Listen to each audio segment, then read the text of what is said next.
Thank you, Mr. Chairman. And I would also note that the Bureau, the CFPB, is absent from this hearing. Ms. Martin, Ms. Reucci, I cannot thank you enough for being here today and for coming forward and for your, again, courageousness and leadership. We've heard words today about heartbroken, alarmed, stunned, moved. I am outraged, is what I am. As a woman, as a legislator, as an American, I am outraged at what you've been through. You will have justice, Ms. Martin, and we as a Congress, in your own words, must make it stop. The CFPB must have oversight, it must have accountability, and it must have transparency. This is absolutely egregious.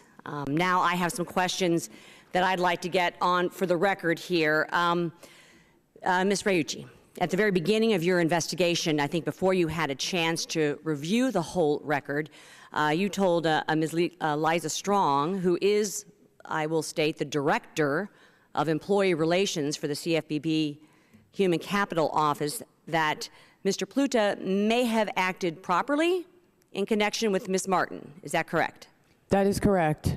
What did Ms. Strong say after you told her about your preliminary views of the Pluta-Martin matter?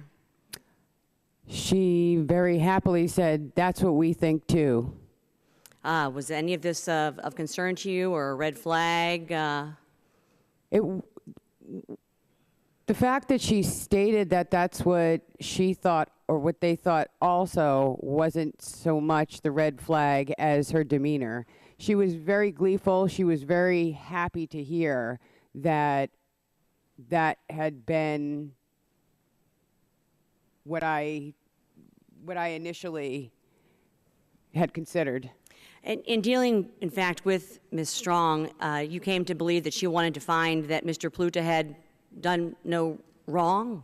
Is that correct? That's correct. I believe she wanted Mr. Pluta vindicated. I believe that was her objective in assigning this case. Is it true that Ms. Strong asked you to complete your investigation quickly? Yes. When you began the investigation, wasn't Ms. Martin unavailable to be interviewed because she was in the midst of settlement negotiations for her claim? Yes, that's correct. And that was, in fact, my first indication that perhaps the objective was to vindicate Scott Pluta. In your view, did Ms. Strong know that it would be hard for you, in fact, to obtain an interview and an exchange with Ms. Martin?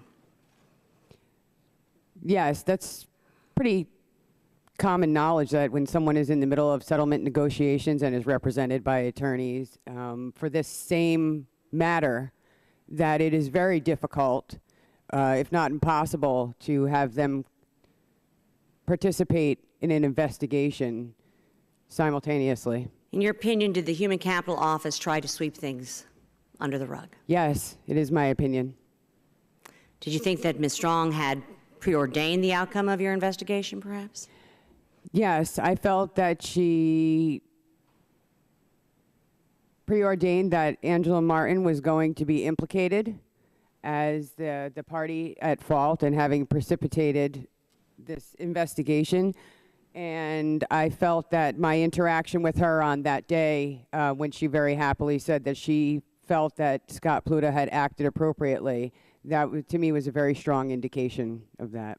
After completing your investigation, as you sit here with us today, testifying before this committee, is there any doubt in your mind, Ms. Reucci, that Mr. Pluta, in fact, retaliated against Ms. Martin? No, ma'am. There's no doubt in my mind that Scott Pluta retaliated against Angela Martin. I thank you both. I yield back my time, Mr. Chairman.